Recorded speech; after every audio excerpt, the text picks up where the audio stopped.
Hi friends, welcome back to my channel Harshita Chittubabu. చూడండి, మనకైతే ఒక కస్టమరు పుష్ప మూవీలో శ్రీవల్లి వేసుకుంటుంది చూసారా. ఆ హ్యాండ్స్ డిజైన్ అయితే కుట్టమని అయితే చెప్పారు. చూడండి, ఆ హ్యాండ్స్ కోసం మనం ఎలా కొలతలు తీసుకోవాలి, ఎలా కట్ చేసుకోవాలి, హ్యాండ్స్ డిజైన్ పర్ఫెక్ట్గా రావాలి అనుకుంటే మాత్రం ఇలా కట్ చేసి అయితే చూడండి నేనైతే ఇటు అటు సైడ్ ఆపోజిట్లో ప్యాక్ ఉండేలాగా, మన సైడ్ ఓపెన్స్ ఉండేలాగా క్లాత్ అయితే పెట్టుకున్నాను. మనకి కొనకు అంటే కొసకు ఇలా మనకి ఎక్కువ తక్కువలు ఉంటుంది కాబట్టి ఆ క్లాత్ అయితే కట్ చేసి పెట్టేసుకోండి కరెక్ట్గా. అలా కట్ చేసి పెట్టుకున్న తర్వాత మనమైతే ఇప్పుడు హ్యాండ్స్ పొడవు ఎంత కావాలి అనుకుంటున్నామో అంతకైతే మనం మార్క్ వేసుకుందాం. ఈమెకైతే నేను 11 ఇంచుల పొడవు అయితే తీసుకుంటున్నాను. చూడండి, 11 ఇంచుల దగ్గర మనమైతే మార్క్ అయితే వేసుకుంటున్నాను. చూడండి, అలా నీట్గా 11 ఇంచుల పొడవుతోని ఒక మార్క్ అయితే వేసుకోండి. అలా మార్క్ వేసుకున్న తర్వాత మనం ఇటువైపు కూడా ఆ 11 ఇంచుల పొడవుతోనే మార్క్ అయితే వేసుకోవాలి. ఫస్ట్ మనం వెడల్పు ఎంత కావాలి క్లాత్ అనేది అయితే ఒకసారి చూసుకోవాలి. చూసుకునేటప్పుడు మనం క్లాత్ వేస్ట్ కాకుండా మనం ఫోల్డ్ అయితే చేసి పెట్టేసుకోవాలి.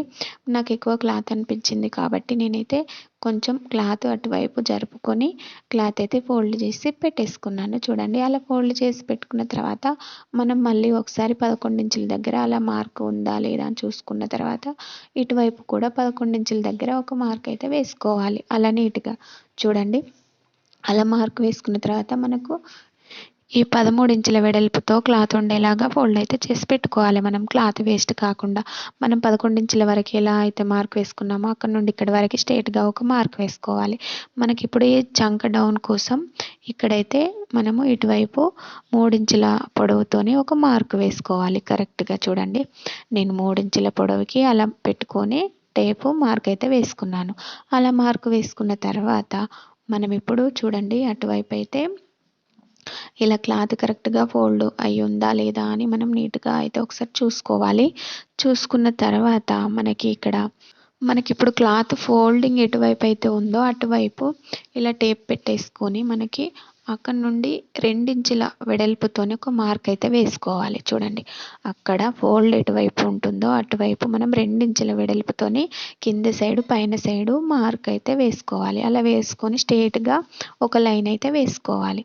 అలా వేసుకున్న తర్వాత ఆ 2 ఇంచుల కాడికి వదిలేసుకొని ఒక ఇంచున్నర వెడల్పుతోని మళ్ళీ ఒక మార్క్ వేసుకోవాలి. అలా మార్క్ వేసుకున్న తర్వాత మనం మామూలుగా హ్యాండ్స్కి ఎలా అయితే రౌండ్కి మార్క్ వేసుకుంటామో సేమ్ అలానే షేప్ వచ్చేలాగా మార్క్ అయితే వేసుకోవాలి. నాకైతే ఇక్కడ నేను ఈ వీడియో తీసే టైంకి నాకు వేరే కలర్ మార్కర్ లేకుండే కాబట్టి నేను వైట్ కలర్ మార్కర్తోనే వేశాను. చూడండి, నేను మళ్ళీ వేసి కూడా చూపిస్తాను, అది కరెక్ట్గా మీకు కనిపించాలి కాబట్టి. చూడండి, అక్కడ 1 ఇంచున్నర వెడల్పుతోని అక్కడ ఒక మార్క్ వేసుకున్న తర్వాత ఇక్కడ డౌన్ అయితే 3 ఇంచుల డౌన్తోని తీసుకొని మనము మార్క్ అయితే వేసుకోవాలి. ఇది మామూలుగా మనం ఎలా హ్యాండ్స్కి మార్క్ వేసుకుంటామో సేమ్ అలా వేసుకున్న తర్వాత మనము ఈ హ్యాండ్స్ లూజ్ ఎంత ఉందో అది చూసుకొని మనము మార్క్ అయితే వేసుకుందాం. చూడండి, ఈమెకైతే 5 ఇంచుల వెడల్పు అయితే తీసుకుంటున్నాను నేను. అది కూడా ఆమె బ్లౌజ్ కరెక్ట్ లేదు కాబట్టి నేను అలా అందాజతో పెట్టేస్తున్నాను. 5 ఇంచుల వెడల్పుతోని అలా ఒక మార్క్ వేసి దాని పక్కన కుట్ల కోసం ఒక 2 ఇంచుల వెడల్పుతోని అట్లా ఒక మార్క్ అయితే వేసేసాను. అలా మార్క్ వేసిన తర్వాత చూడండి, నేను అటు ఇటు తిప్పుకుంటూ కరెక్ట్గా చూపిస్తున్నాను, మీరైతే అర్థం చేసుకోండి. ఈ డిజైన్ బ్లౌజ్ మాత్రం ఇట్లా కట్ చేసి ఇలా కొలతలు పెట్టుకొని కట్ చేసి చూడండి కరెక్ట్గా వస్తుంది. ఎందుకంటే నేను ఆమెకు కుట్టి వేసుకున్న తర్వాతనే మీకు చూపిస్తున్నాను. చూడండి, నేను పైన అయితే ఇప్పుడు పఫ్ కోసం నేను 2 ఇంచుల పొడవు అయితే తీసుకున్నాను. వెడల్పు కూడా 2 ఇంచుల వెడల్పు తీసుకున్నాను. మళ్ళీ అలా తీసుకున్న తర్వాత అలా డబ్బా షేప్ మనం మార్క్ అయితే వేసుకోవాలి. అలా మార్క్ వేసుకున్న తర్వాత 2 ఇంచున్నర దగ్గర మార్క్ వేసుకున్నాం కదా, అక్కడి వరకే అక్కడ పైనుంచి మనం ఇక్కడి వరకే అలా షేప్ వచ్చేలాగానైతే తీసుకోవాలి. చూడండి, నేను ఎట్లా అది మార్క్ అయితే వేసుకున్నానో మీరు కూడా అట్లనే మార్క్ వేసుకోవాలి. చూడండి, కరెక్ట్గా వస్తుంది. అలా మార్క్ వేసుకున్న తర్వాత చూడండి షేప్ ఎలా వచ్చిందో అట్లనే రావాలి సేమ్. అలా మనం అన్ని మార్కులు వేసుకున్న తర్వాత చూడండి ఇప్పుడైతే ఒకసారి మనము చూద్దాం ఎక్కడెక్కడ ఎట్లా మార్కులు వేసుకున్నాము, కొలతలు ఎన్నించులతోని తీసుకున్నాము అనైతే ఒకసారి చూపిస్తున్నాను చూడండి. నేనైతే బ్లౌజ్ పొడవు 11 ఇంచుల పొడవు అయితే తీసుకున్నాను. అలా పొడవు తీసుకున్న తర్వాత మనకి ఈ కుచ్చు కోసం 2 ఇంచుల వెడల్పుతోని మార్క్ వేసుకొని పైనుండి కింది వరకి ఒక లైన్ అయితే వేసుకున్నాను. వేసుకున్న తర్వాత ఈ వెడల్పు అయితే నేను 12.5, 13 ఇంచుల వెడల్పు తీసుకున్నాను. తీసుకున్న తర్వాత మనకు చంక డౌన్ కోసం 3 ఇంచుల డౌన్ అయితే తీసుకున్నాను. అలా డౌన్ తీసుకున్న తర్వాత మనకి ఈ 2 ఇంచుల పక్కన ఇంచున్నరతోని మార్క్ వేసుకున్నాం కదా! అక్కడి నుండి మామూలు హ్యాండ్స్‌కి వేసుకునేలాగా మార్క్ అయితే వేసుకున్నాను. అలా మార్క్ వేసుకున్న తర్వాత మనం కరెక్ట్‌గా పైనైతే 2 ఇంచుల వెడల్పు, 2 ఇంచుల పొడవైతే తీసుకొని మార్కులు వేసుకొని కరెక్ట్‌గా కట్ చేస్తున్నాను. చూడండి ఎలా అయితే మార్క్ వేశానో సేమ్ అలానే కట్ చేసుకుంటున్నాను చూడండి. మీరు కూడా అలానే కరెక్ట్‌గా కట్ చేసి చూడండి. కరెక్ట్‌గా వస్తుంది బ్లౌజు. మీకు కరెక్ట్‌గా అది శ్రీవల్లి వేసుకున్న బ్లౌజు లాగా ఉండాలి అనుకుంటే మాత్రం ఇలానే ఇట్లా కట్ చేసి మాత్రం చూడండి మీకు కరెక్ట్ ఫిట్టింగ్ వస్తుంది.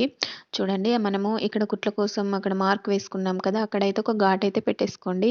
మళ్ళీ ఆ 2 ఇంచుల వెడల్పుతోని మార్క్ వేసుకున్నాం కదా! అక్కడ ఒక ఘాటు, పైన ఒక ఘాటు పెట్టేసుకొని మళ్ళీ మనం కింద వైపు కూడా లైన్ వేసుకున్నాం కదా! ఆ 2 ఇంచుల వెడల్పుకి అక్కడ కూడా ఒక ఘాటైతే పెట్టేసుకోండి. అలా పెట్టుకున్న తర్వాత చూడండి మనకిప్పుడు లోతైతే తీసుకోవాలి ఈ హ్యాండ్స్‌కి. లోతు ఎలా తీసుకున్నా ఇక్కడ ఇంచున్నర వెడల్పుతోని ఒక మార్క్ వేసుకున్నాం కదా! అక్కడ కూడా ఒక చిన్న ఘాటైతే పెట్టుకోండి. ఎందుకంటే మనకు లోతు తీసుకోవడానికి అర్థం కావడానికి. అలా ఘాటు పెట్టుకున్న తర్వాత మనం ఓపెన్ చేసుకొని అక్కడి నుండి ఆ ఇంచున్నర వెడల్పు తీసుకున్న దగ్గర నుండి మనం ఇప్పుడు మామూలు హ్యాండ్స్‌కి ఎలా లోతు తీసుకుంటామో సేమ్ అలానే లోతు తీసుకోవాలి. చూడండి అలానే సేమ్ లోతు తీసేసుకొని మనం అక్కడ లోతు ఎటువైపు అయితే తీసుకున్నామో అది గుర్తుండడానికి ఒక ఘాటైతే పెట్టేసుకోండి. చూడండి అలా. అలా తీసుకున్న తర్వాత మనం ఇప్పుడు మెయిన్ క్లాత్ ఏదైతే ఉంటుందో ఆ క్లాత్ తీసేసుకొని దానిపైన వేసుకొని కట్ చేసుకోవడమే అంతే. ఏముండదు చూడండి మీరు కూడా ఇంట్లోనే ఈజీగా కట్ చేసి కుట్టుకోండి. ఎలా వచ్చింది ఏంటి అని అయితే కామెంట్ చేసి చెప్పండి. ఇలాంటి హ్యాండ్స్ డిజైన్ వేసుకోవాలి అనుకునే వాళ్ళ కోసమైతే ఇలా కొలతలు తీసుకొని కట్ చేసి చూడండి. మీకు ఈజీగా అర్థమవుతుంది. ఓకే ఫ్రెండ్స్ చూడండి మరి నెక్స్ట్ వీడియోలో స్టిచ్చింగ్ వీడియోలో మళ్ళీ కలుద్దాం. బాయ్.